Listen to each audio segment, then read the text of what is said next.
Plusieurs centaines de combattants de l'armée syrienne libre, appartenant à des groupes salafistes et takfiristes distincts, ont convergé vers le bourg d'Al-Tal le 20 juillet dernier. La plupart n'étaient pas syriens.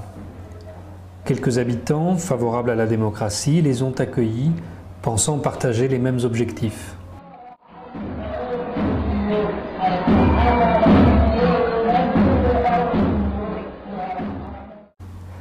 Les combattants ont attaqué le commissariat et fait prisonnier les policiers, dont certains ont été blessés. Ils n'ont accepté de transférer à l'hôpital que les fonctionnaires sunnites et ont refusé que les autres soient soignés. Rapidement, le nouveau conseil révolutionnaire d'Al-Tal imposa une loi sectaire.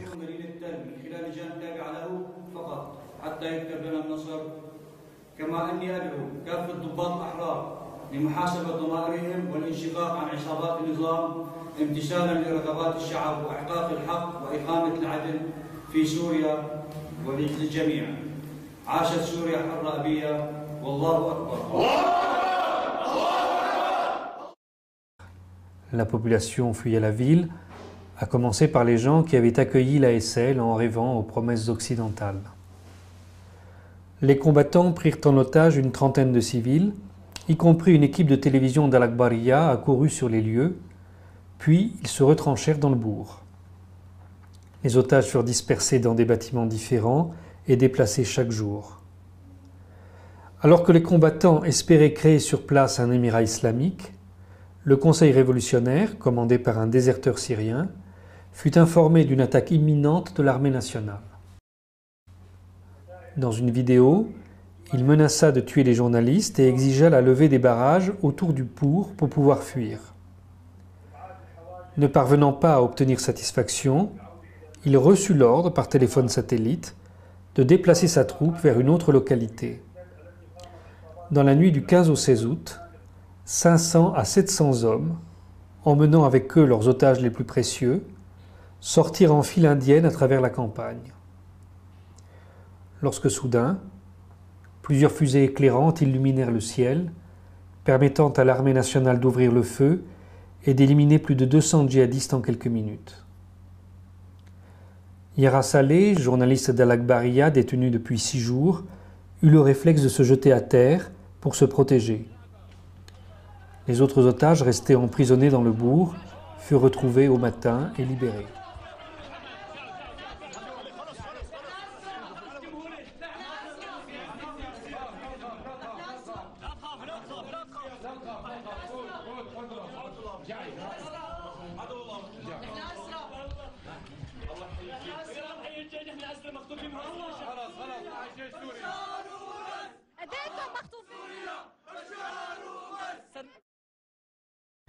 Voici le témoignage de Yara Saleh, recueilli quelques heures plus tard.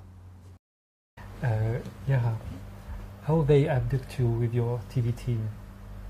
We were going to Al-Tal city to make a report, normal report from this city. I knew it was dangerous, but I was hoping that maybe I can do something about the civilians there, what was going on with them. How do they think about this fight?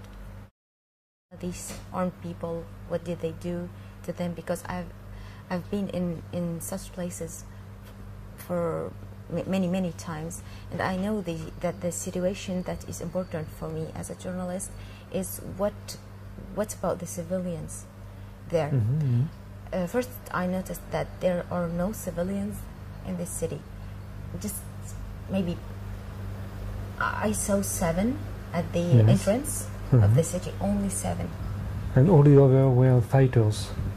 All fighters, all fighters. How much about? I don't know, but first I saw about when they kidnapped us, they took us to some center of them. It used to be, or it was supposed to be a school. It was not completely built, but it was supposed to be a school. They occupied it, and about 700, 500, 700, almost about this. Then I knew that there are more places for them. But they are people from this town, or they come from different towns? different towns and different countries. And different countries. Yeah, I heard someone speaking Libyan. Yes. And I heard about some people walked by us, you know, yes. they just screamed, shouted, hated us.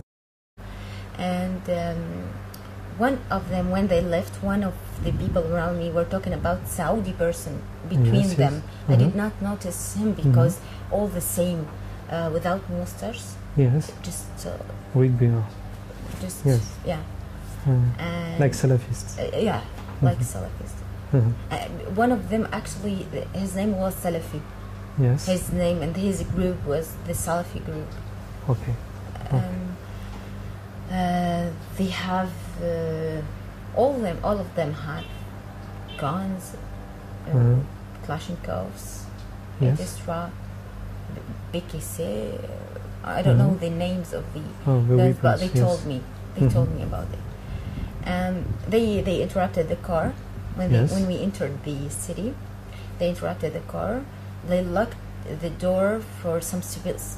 6-7 civilians were screaming that please let them free, please let them go. They put the gun in the head of some women. Stop! This is our business. And they took us with them. They were about 10-15 armed person.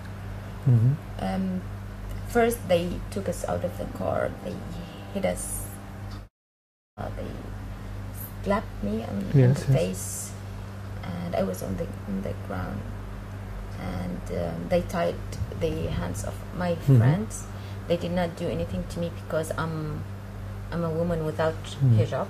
Yes. So you know, I'm disgusting. Yes. But they took us into the car. They put our faces like this at me because my friends were on the ground of the car, you know, between the seats. Yes. They took us to some place, I don't know where, I don't know what. I saw a building, almost complete building, walls, you know, roof, but nothing else, no doors, no windows. They put us into a room, and almost 100 person were inside with us in this room.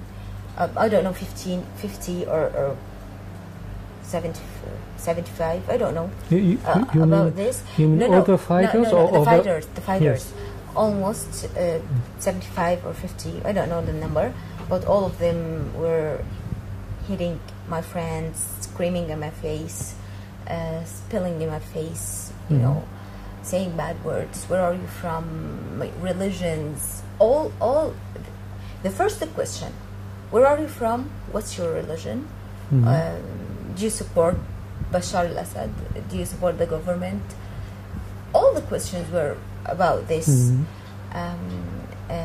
In a video, they said later with you that some civilians were killed by the army, by bombing from the army. They forced me to say that. And including, they said, one member of your team, they asked him to make video, and he was killed by a shelling from the army. No, first when they arrested us or kidnapped us, they took our mobile phone. They searched the mobiles and they found some video for the army trainings. Yes. And they said that you support the army, the Syrian army. So they took him with them, with the driver, the cameraman assistant who were killed. Yes. Who was killed, and the driver. They took them both, and I heard the guns, the bullets, and then the driver came back alone. I asked him what happened to Hatem. He said they killed him. I was when they took them, I was screaming that take me and let them go. Just take me. Your problem is with me. I'm the reporter. I'm the one who is making these reports. They did not. They said that we are going to punish you, but yourself alone. They took them and they killed him. How they treat you and the other members of your team, how they deal with you? So bad. so bad. Uh-huh. And I'm sorry to say that, but one of them wanted to rape me. Uh-huh. But they have Salafists, no? Not Between themselves, yeah, yes. they pray, they read Quran. One of them was just guarder for yes. us not to escape, and he did not pray alone. Just when he thinks that the army is close and he's going to be die, he just go and pray. Okay. Otherwise, no. And he is the one who tried to rape me. I did not let him.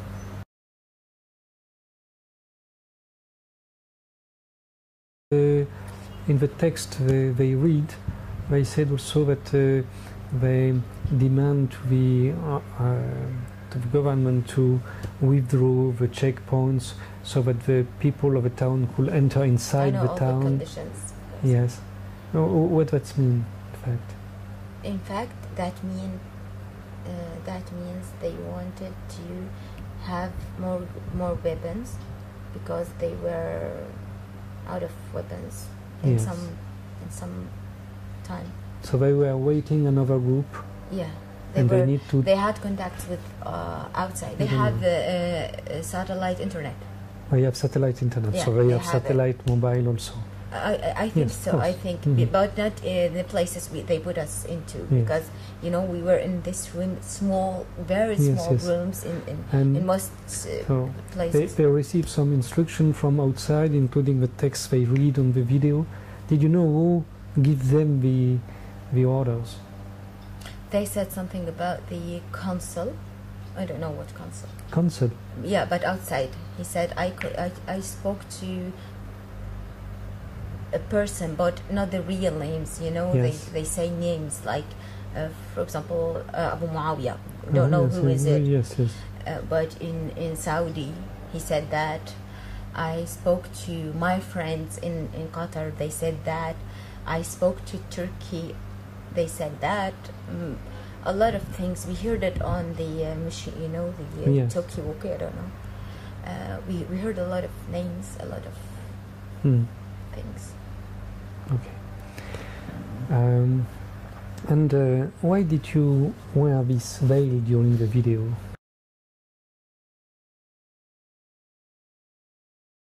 They said that I have to wear it because it's according to Islam. I have to wear it. So you mean to cover yourself, to just. So you mean the main political program of these people is to put veil on your head? The main condition were to put this on my head because I told you they had this sheikh. Yes. And the Salafi group, and I had to wear this, okay. and even my shirt, your arms, yes. I have to cover them. I was wearing this. Yes. And did you discuss politics with them? I spoke to many of them, but from the the people, not the leaders. Yes, from yes. just yes, the normal yes. armed people. The normal armed people. They know what they nothing. want exactly. They don't. They think that with this gun yes. or Kalashnikov they can fight the regime. Yes, but just why? Like this. Why they want? They want to die regime? because they want to go to Al Jannah. They want to go to God when to heaven. To the heaven, because but if they die, they go to heaven. Yes, but why they want to reverse this regime? Because the leader is. Some of them said that the leader is Alawi. Is Alawi. Yes. And so it's only a religious reason. Some of them said yes. that. Some of them said that. I want to fight because this is the jihad. And I want to go but to who decide the jihad? What? Who take this decision? This is jihad. They're the sheikh. Which one? I don't know the names. You don't know? I don't know the names. I don't know the names. Okay. And just like this. First day they did not bring food until 1 or 2 a.m. They brought food. Just eat. And it was not good. I couldn't eat because my friend had just died. So I feed it for this little cat. It slept in with you me. have a cat with you? Yeah. It was thirsty, so I put the water in my Yes. and I made her drink. And at the end of his story, how it happened, how the army will free you in this situation? I think the army interrupted their connections because they knew that we are going to be moved from this city to another one, to Al-Tal, to another city. We have to pass this mountain. So we were going there with small trees and no buildings, nothing. Yes. And we were going one after one, and I was close to someone who he said something about, when we have this fighting face to face with the army, I'm gonna put the gun in your head and threaten them that I will kill you if they did not let us go, blah blah blah. Especially you're a woman, they worry about you. And they took us, and then a light pump. Yes. Light, it did not make any explosion or something. Yes, it goes up and just light. Yes. And guns all over the way, from the top of the mountain down. I saw the light. I was natural on the floor, on the ground. On the ground immediately. On the ground. Yes. I was like this, waiting, and the gun just disappeared. Then another light, but in between, I just moved myself because I saw the gun is going from the top down. So I moved myself here, you know, in some place that I have some ground, I don't know, some small mountain or hill. And I moved myself until it finished. And I was thinking, they tried to take me with them. And I was like, I don't want to. And then the light comes, so they escape. They they hide. When the light goes, they escape, just like this. And I did not know what happened to my friends because I couldn't see them. And but I was surprised that I was in one side of them, of the line, I was walking, and the ground, it was not perfect for me, and I'm a woman, so I was in one side, and the gun, I think something about the back, not the front of them. They were shooting at the back of them, not the front, and they were escaping. I stayed in my place. That's what Aboud, my friend Abdallah, did. Yes. The same, but they could take the driver with them, Hossam.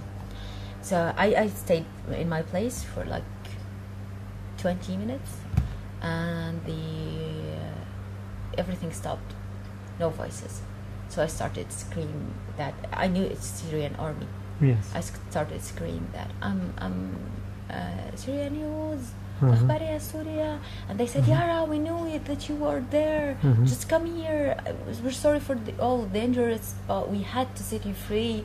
Come here. And they took me with them, and I was crying first that my friends are still there. He said, no, Abdallah is with us.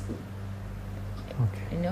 We just did the natural thing that we thought, me and Abdallah, that we thought it's normal, but it's what we should do. And it was completely what the army was thinking about. They just watched us until we are in the middle, and they shoot the back, not the front. So we stayed here safe. We did not go back. We did not die, and we stayed here until everything finished, and then we went to the army. According to military sources, during this fight, there was about 200 fighters who were killed, and the other escape. Right. The fighters who were trying to escape. Yes. About 250 or 300. Okay. And but I don't know. But every day they come and they say that a lot of our fighters died. A lot of our fighters died. I heard them talking about 300, 400. I don't know. You know, numbers, but not from the leaders. The leaders did not speak to us at all, just to threaten us. And every 10 minutes, someone comes inside and says, "We will kill you," just like this. 5 minutes later, someone comes and says, "No, we will set you free. Don't worry, don't worry." No, this. You're always changing to play with your nerves. So in a very bad, very, very, very bad way. Someone of them said that I'm gonna cut you into pieces, throw you for dogs to eat you. I asked one of them, what if the government or the army respond all your conditions? What are you going to do? Yes. He said, we're gonna keep you with us because we want to ask for more. He said that. Like that. Said we will ask for more. So now you are free. You know that in Europe a lot of people try to help you. They wrote to President Hollande saying, we know you are in contact with the Free Syrian Army and you have to demand them to free Yara. Did you have something to say to all these people who try to help you as they can from Europe? I want to say thank you very much. Finally, I'm free. Of course, the Syrian Army are my heroes, but you are too. Thank you very much. I knew that because of your support, because of your praise, I'm free now. Thank you. I hope no one in the world will be in such experience, because it was so bad. Believe me, it was so bad. I missed the sun, I missed my parents, I missed everyone. But finally I'm free, thank God. Especially for girls. I hope that you will never be in such situations. Thank you, Yara. You're welcome.